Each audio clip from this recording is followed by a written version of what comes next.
میں تو لوگوں کو یہ بھی کہہ رہا ہوں، لوگ مجھے گالی دیتے ہیں، مجھے لوگ جتنا گالی دیتے میرا وزن اتنا بڑھتا ہے، کیونکہ میں ان لوگوں کی پرواہ، مجھے یہ لگتا ہے کہ جنت مجھے اللہ سے لینا ہے، گالی دینے والوں سے نہیں۔ میں لوگوں کو یہ بھی کہتا ہوں، بڑے گنبد اور بڑے مینار بنانے کی بجائے بڑے انسان بناؤ، کیونکہ کوئی گنبد اپنے جیسا گنبد نہیں بنا سکتا، کوئی مینار اپنے جیسا مینار نہیں بنا سکتا، لیکن اگر ایک اچھا انسان بنا دو گے تو ایک اچھا انسان اپنے جیسے سینکڑوں اچھے انسان بنا دے گا۔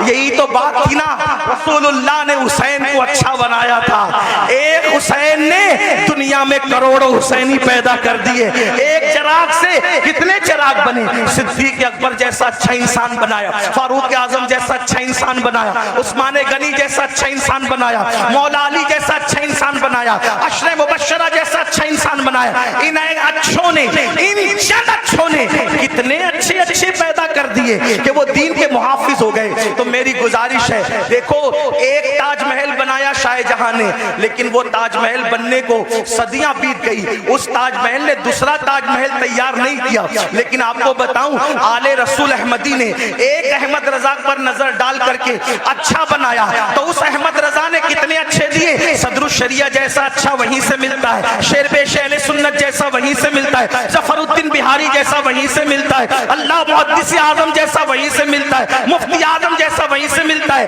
حجت الاسلام جیسا وہیں سے ملتا ہے۔ تو پتہ کیا چلا، اچھے انسان بنانے پہ توجہ دو، اس لیے یہ عمارتیں کھنڈر بن سکتی ہے، انسانوں کو کھنڈرات میں تبدیل نہیں کیا جا سکتا، اس لیے اپنے بچوں کو اچھا بناؤ۔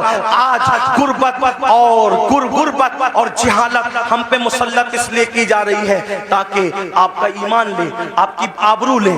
آج اگر ہماری بچیاں کسی کا ہاتھ پکڑ کر جا رہی ہے، اس میں 90% غربت کا عمل دخل ہے، غربت کا عمل دخل ہے، غریبی آدمی کو کفر تک لے جاتی ہے۔ لیکن ایک بات بتاؤں، غربت سے زیادہ تربیت نہ کرنے کا عمل دخل ہے، کیونکہ غربت کتنی بھی ہو، تربیت اگر ہوگی تو پھر کوئی کچھ چھین نہیں سکتا۔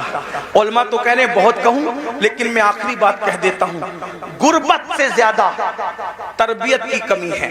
آخری بات، جو بچیاں جا رہی، حالانکہ ایک بات آپ سے کہہ دوں، اتنے ہزاروں کے مجمع میں اپنے جلسے میں یہ مت کہو کہ اتنے لاکھ چلی گئی، اتنی ہزار چلی گئی، میں بار بار کہہ رہا ہوں اس کو مت کہو، کیونکہ یہ نفسیاتی طور پہ دشمن ہمیں متاثر کرنا چاہتا ہے۔ کوئی ضرورت نہیں ہمیں کہنے کی اتنی لاکھ، ہمارے پاس ثبوت کیا ہے، اتنی لاکھ گئی اتنی لاکھ گئی، تو کہتے ہیں میڈیا نے کہا، ہم کہتے ہیں میڈیا اگر کہہ دے کہ چاند دکھا تو ہم میڈیا کا چاند نہیں مانتے، جس کے کہنے پہ چاند کا آنا نہیں مانتے، اس کے کہنے پہ بیٹیوں کا جانا کیسے مان سکتے ہیں؟ اس لیے نہیں ماننے کا، نفسیاتی طور پہ متاثر نہیں ہونے کا۔ گئی ہیں، انکار نہیں، چند گئی ہیں، انگلیوں پہ گن لو کون گئی ہیں، جن کی تربیت نہیں ہوئی، ورنہ جن کی تربیت ہوئی ہیں وہ آج بھی غربت کے باوجود چکی پیس رہی ہے، چرخہ چلا رہی ہے، برتن دھو رہی ہے ایک دوسروں کے یہاں جا کے، مگر اس کی غیرت کا کوئی سودا نہیں کر پا رہا ہے۔ ہاں، دامن توکل کی یہ شان ہوتی ہے، پیون تو لگے ہوتے، گناہ کے دھبے نہیں ہوتے۔ ہاں، ہماری قوم کی بیٹیوں کے دامن پر پیون تو ہیں لیکن گناہ کے دھبے نہیں ہیں۔ آج بھی ہماری قوم کی بیٹیاں اتنی پارسا اور باغیرت ہے، میں تو لوگوں کو کہتا ہوں جتنی ہماری بیٹیاں پارسا ہے، آج اتنی کسی کی ماں میں بھی پارسائی نہیں ہے۔ ہماری بیٹیوں کی طرح اوروں میں پارسائی نہیں ہے، لیکن تربیت کا فقدان ہے۔ جو باپ اپنی بیٹی کو بازو میں بٹھا کر کے زنا کا سیریل دیکھے، جو باپ اپنی بیٹی کو بازو میں بٹھا کر زنا کا سیریل دیکھے، اس کی بیٹی بھاگے گی نہیں تو کیا ہوگا؟ جو بھائی اپنی بہن کے ساتھ گیم کھیلے، اس کی بہن اور کا ہاتھ نہ پکڑے گی تو کیا ہوگا؟ تربیت کرو۔